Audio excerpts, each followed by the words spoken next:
Hello students, आज हम economics के जो चैप्टर हमारा चल रहा है डेवलपमेंट फर्स्ट चैप्टर, उसी में हम आगे जो टॉपिक पढ़ने वाले हैं एक ह्यूमन डेवलपमेंट रिपोर्ट। उसी के अंदर हम पढ़ेंगे बीएमआई।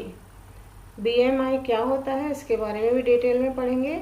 और फिर हमारा इस चैप्टर का लास्ट टॉपिक है सस्टेनेबिलिटी ऑफ डेवलपमेंट। तो अब पढ़ते हैं ह्यूमन डेवलपमेंट रिपोर्ट क्या होता है। तो ह्यूमन डेवलपमेंट रिपोर्ट से पहले हमें ये पता होना चाहिए कि जो ह्यूमंस हैं उनकी बेसिक नीड क्या होती है। तो वो क्या होती है? Food, shelter, clothes, health, education. पहले तो सिर्फ फूड, शेल्टर और क्लोथ्स को ही आपने सुना ही होगा, रोटी, कपड़ा और मकान, यही मानी जाती थी। पर जैसे जैसे सभी कंट्रीज़ का इकोनॉमिक सर्वे हुआ और फिर जब ये कैटेगराइज्ड होने लगा कि developed country, under developed countries, इस तरह के कॉन्सेप्ट सब सामने आए जब, तो सभी देशों में इन चीज़ों पे ये ध्यान दिया गया कि हेल्थ और एजुकेशन से भी इनकम पे बहुत फ़र्क पड़ता है। इसीलिए बेसिक नीड में इसको भी शामिल किया जाना चाहिए। तो ये इसीलिए किया गया कि अगर शरीर स्वस्थ रहेगा तो वर्किंग कैपेसिटी अच्छी होगी, और वर्किंग कैपेसिटी सब अच्छी होगी तो आदमी जो है वो काम पे अपने अच्छे से ध्यान दे पाएगा और वो उसके रोज़गार बढ़ाने में भी मदद करेगा। इसके अलावा एजुकेशन का भी रोल बहुत इम्पॉर्टेंट है। एजुकेटेड पर्सन होगा तो उसके पास जॉब की अपॉर्चुनिटीज़ ज़्यादा होगी as compared to uneducated person. ठीक है, इसीलिए ये जो सारी चीज़ें हैं इसमें हेल्थ और एजुकेशन, जो बेसिक नीड है उसमें हेल्थ और एजुकेशन को भी शामिल किया गया। ये आपकी बुक में जो एक्टिविटी दे रखी है और उसी के पास में ह्यूमन डेवलपमेंट रिपोर्ट जिस पे कि हम बात करने वाले हैं वो भी आपकी बुक में दे रखा है। तो इसमें सबसे पहले एक्टिविटी 3 में क्या दे रखा है कि कोई भी स्टूडेंट्स हैं, कोई भी उस एरिया में लोग हैं कि क्या वो न्यूट्रिशियस जो डाइट है वो ले रहे हैं कि नहीं ले रहे हैं। इन्हीं चीज़ों को कि कैलकुलेट कैसे करते हैं कि कोई डाइट न्यूट्रिशियस ले रहे हैं या नहीं, तो उनकी जो बॉडी है वो उसमें एक एज वाइज ये देखना पड़ता है कि उनका जो वेट है वो क्या है, और वेट जो है वो उसके हिसाब से हाइट के अकॉर्डिंग वेट है या नहीं है। और उसके बाद उनको जो बीएमआई है वो कैलकुलेट करके इस बेस पे ये डाटा मिलता है, तो बीएमआई कैलकुलेट किया जाता है और फिर उसके हिसाब से ये बताया जाता है कि एज के अकॉर्डिंग इनकी बीएमआई करेक्ट है, तो ये अंडर नरिश्ड हैं कि नहीं हैं।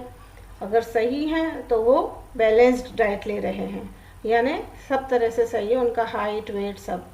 लेकिन अगर उनका कोई जो एक रेगुलर जो डाइट ले रहे हैं उसमें अगर उनका वेट कम आ जा रहा है तो उसमें वो देखते हैं कि कोई भी जो बीएमआई है अगर वो नॉर्मल रेंज या उससे कम है या वो अंडर वेट है, या फिर अगर वो ज़्यादा है तो ओबेसिटी यानी ओवरवेटेड है।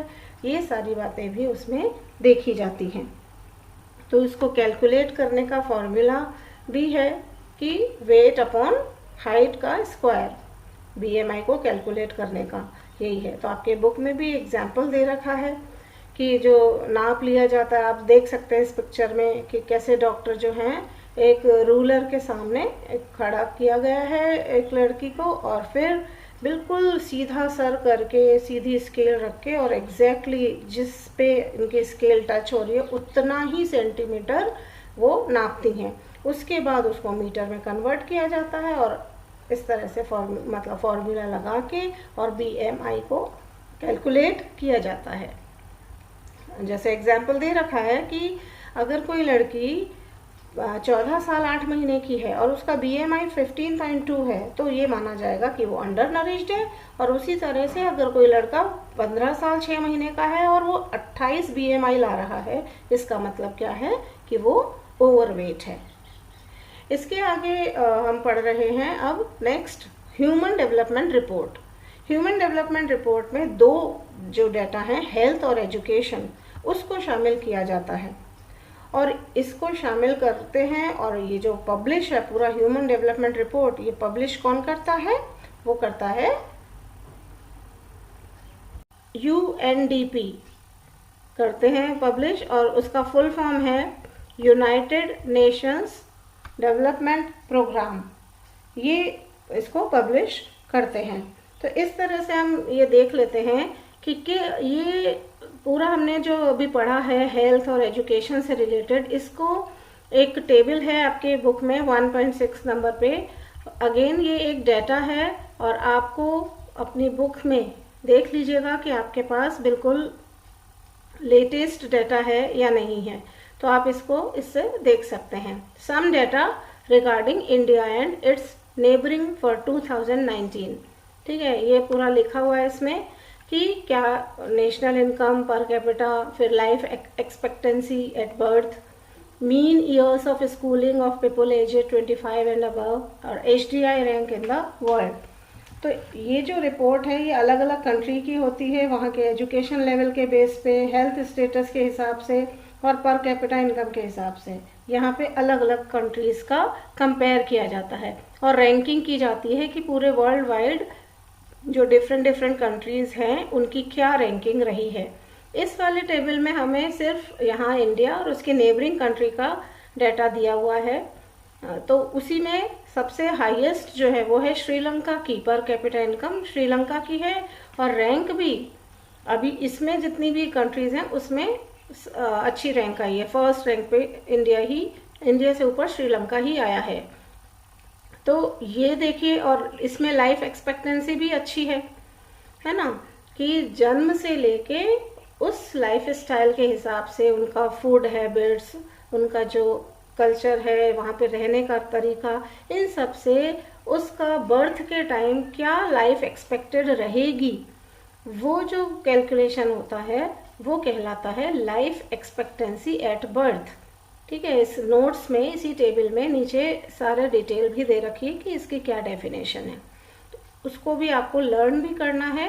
ये क्वेश्चंस बन सकते हैं, वन लाइनर आपको बताया है कि कई तरह से बन जाते हैं। आपको इस बुक में इस तरह के कई क्वेश्चंस बन सकते हैं। जैसे अभी हमने यूनाइटेड नेशंस डेवलपमेंट प्रोग्राम की ये जो HDI रिपोर्ट है वो कौन पब्लिश करता है, तो ये क्वेश्चन बन जाता है। इनके फुल फॉर्म आ जाते हैं, BMI का फुल फॉर्म आ जाता है, ये सारी आपको लर्न करना होगा।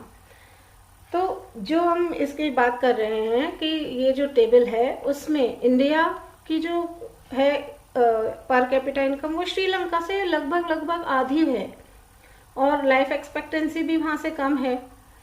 और जो मीन ईयर्स ऑफ स्कूलिंग है कि जो 25 या उससे ज़्यादा एज के लोग हैं उनके वो लगभग कितने साल मतलब तक स्कूल गए हैं, तो बहुत मतलब सारी जो चीज़ें कुल मिला के आई हैं उसमें श्रीलंका बेटर पोजीशन पे है। फिर उसके बाद इंडिया है, कहीं कहीं पे कोई कंट्री में पर कैपिटा इनकम सही है, किसी में लाइफ एक्सपेक्टेंसी एट बर्थ थोड़ा बेहतर है। जैसे हम अगर नेपाल और बांग्लादेश को देखें तो वो इंडिया से पर कैपिटा इनकम में तो कम है, लेकिन लाइफ एक्सपेक्टेंसी वहाँ पे ज़्यादा है। और वर्ल्ड रैंकिंग जो हो रही है, HDI रैंक जो हो रही है वो भी कम है ना। तो ये आप देख सकते हैं इस पूरी डिटेल में कि केवल पर कैपिटा इनकम से ही नहीं बल्कि अब हेल्थ और एजुकेशन से भी इसको नापा जाता है और इसी को ह्यूमन डेवलपमेंट इंडेक्स नाम दिया जाता है। और पर कैपिटा इनकम हमेशा डॉलर में कैलकुलेट होती है ताकि इसको कंपेयर किया जा सके। और डॉलर क्यों? क्योंकि ये स्टेबल करेंसी है, ये आपको पिछले वीडियो में भी बता दिया था। इसी चैप्टर में जब हम इससे आगे बात करते हैं तो आता है नया जो टॉपिक हमारा आ रहा है, वो क्या आ रहा है? वो आ रहा है कि sustainability of development. Sustainability of development इसका क्या मतलब है कि जो डेवलपमेंट है उसका आगे किस तरह से आप डेवलप कर रहे हैं, कि जो आप रिसोर्सेज यूज कर रहे हैं वो आप तो यूज कर लेंगे, तो लेकिन क्या आपने फ्यूचर जनरेशन के लिए भी कुछ बचाया है? तो ऐसे यूज़ करना किसी भी रिसोर्स को कि आप भी यूज़ कर सकें उस रिसोर्स का और वो नेक्स्ट जनरेशन के लिए भी बच सके। सस्टेनेबिलिटी ऑफ डेवलपमेंट का क्या मतलब निकलेगा यहाँ कि हम लोग जो भी रिसोर्सेस का इस्तेमाल कर रहे हैं डेवलपमेंट के लिए वो इस तरह से हो कि प्रेजेंट जनरेशन तो उसका यूज़ कर ही ले, साथ ही साथ वो इस तरह से मेंटेन किया जाए कि फ्यूचर जनरेशन भी उसको यूज़ कर सके, उसका इस्तेमाल कर सके। तो ये चीज़ें जितने भी हम रिसोर्सेज यूज़ करते हैं सभी पे अप्लाई होता है। और इसी में आपका जो एग्जाम्पल दे रखा है वो एग्जाम्पल दे रखा है ग्राउंड वाटर इन इंडिया, उसके ऊपर दे रखा है कि अगर कोई भी जो भी हम रिसोर्स जैसे वाटर है, वाटर का जो हम इस्तेमाल कर रहे हैं हम एक लिमिट से ज़्यादा करेंगे तो वो ओवर यूज़ होगा और नेक्स्ट जनरेशन के लिए फ्रेश वाटर जो है पीने का पानी जो कि इस्तेमाल किया जाता है, एग्रीकल्चर फील्ड में भी किया जाता है, डोमेस्टिक यूज़ में भी लिया जाता है, वो सब चीज़ें जो है वो नेक्स्ट जनरेशन के लिए या फ्यूचर जनरेशन के लिए ख़त्म हो जाएंगी, उनके लिए बचेगा ही नहीं। तो इसीलिए उसको ओवर यूज़ ना होने दिया जाए। ये क्यों रिन्यूएबल रिसोर्सेज में आ रहा है, कैसे आ रहा है? क्योंकि रेन वाटर से जो हम खर्च करते हैं वो हर साल की रेन से उसको हम बैलेंस कर सकें। लेकिन अगर हम ऐसा नहीं कर सकते हैं, अगर हम उसको ओवर यूज़ करेंगे तो ये नॉन रिन्यूएबल रिसोर्स बनते हुए इसको देर नहीं लगेगी। इसीलिए सस्टेनेबिलिटी ऑफ डेवलपमेंट ज़रूरी है कि रिसोर्स का इस्तेमाल हम बहुत ही सावधानी से करें ताकि नेक्स्ट जनरेशन भी इसको यूज़ कर पाए।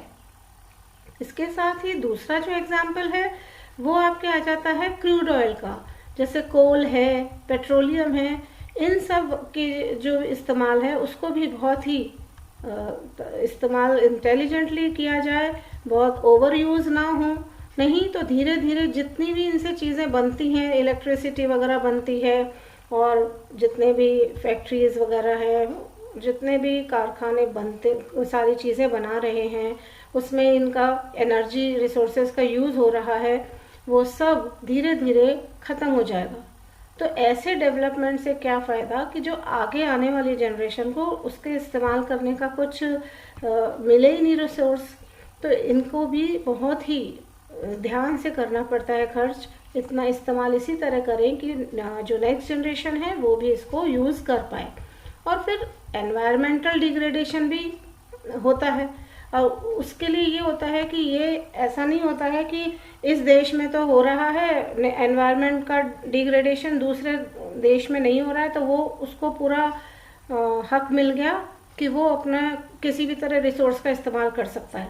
अगर वो भी इसी तरह यूज़ करता रहा तो कभी ना कभी वहाँ पे भी हो जाएगा।